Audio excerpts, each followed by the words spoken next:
नगरपालिकेच्या निवडणुका झालेल्या त्यामध्ये काँग्रेसने कुठेही सभा घेतल्या नाही, तरी विदर्भात 23 जागा मिळाल्या. विदर्भामध्ये मोठ्या प्रमाणावर या सभा संपन्न झालेल्या आहेत. अगदी अर्ज भरायच्या दुसऱ्या दिवशीपासून 18 तारखेपासून सभांचा झंझावात जो आहे हा महाराष्ट्रभर सुरू झाला होता आणि त्याचा शुभारंभ हा विदर्भापासूनच करण्यात आला होता. आणि या सर्व एकंदरीत परिस्थितीमध्ये महाराष्ट्रामध्ये मिळालेलं जे यश आहे हे निश्चित वाखाणण्याजोगं आहे.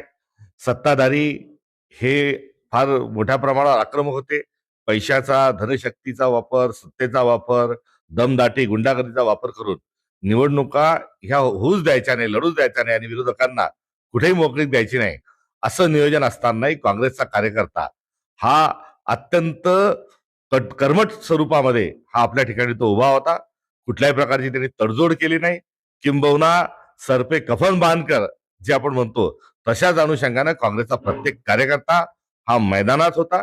आमचे उमेदवार जे आहे यांनी देखील जीवाचं रान केलं आणि धनशक्तीच्या विरोधात आणि सुलतानी शक्तीच्या विरोधात काँग्रेसनी आक्रमकतेने हा या निवडणुकीमध्ये सर्वार्थाने प्रचार हा केलेला आहे. आमच्याजवळ संसाधनं कमी होती, आमच्याजवळ साधनं कमी होती, मात्र आमच्याजवळ जिद्द होती, आमच्याजवळ कटिबद्धता होती आणि या जोरावर आम्ही या निवडणुकींना सामोरं गेलो. आणि आलेले जे निकाल आहेत या निकालामध्ये संख्येच्या अनुषंगानं आम्ही महाराष्ट्रात केवळ 41 ठिकाणीच आपल्याला निवडून आल्याचं दिसत असेल. 1000च्या वर आमचे नगरसेवक निवडून आलेले दिसत असले तरी हा आकडा छोटा नव्हे, हेही कमी यश नाही. हेही सांगत असताना आपल्याला आवर्जून सांगू इच्छितो की हार के भी जो जीतता है, हार के भी जो जीतता है उसे बाजीगर कहते हैं.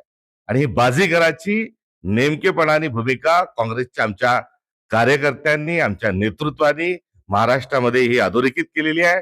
या महाराष्ट्रातला भारतीय जनता पक्षाला आणि त्यांच्या मित्रपक्षांना टक्कर देईल आणि यांच्या विरोधात खंबीर स्वरूपाची भूमिका घेणारा पक्ष कोणचा, तर भारतीय राष्ट्रीय काँग्रेस ही नव्याने ओळख या निवडणुकीच्या अनुषंगाने आम्हाला मिळालेली आहे.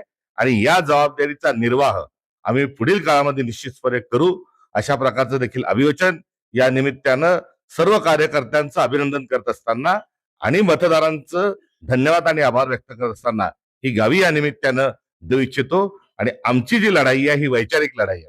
आम्ही सत्तेसाठी हपापलेलो नाही.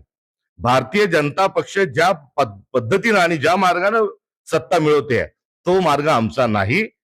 आम्ही सत्तेसाठी राजकारणात नाही, आम्ही विचारांसाठी राजकारण आहे.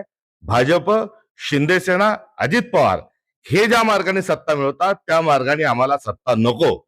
आम्ही लोकशाहीच्या अनुषंगानं, जनमताच्या अनुषंगानं आणि सत्य भूमिका घेऊन आणि लोकांची भूमिका घेऊनच पुढे जाणार आहोत. हे देखील अभिवचन या निमित्तानं देतो. आम्ही संघर्षावर ठाम आहोत. बचेंगे तो और लढेंगे.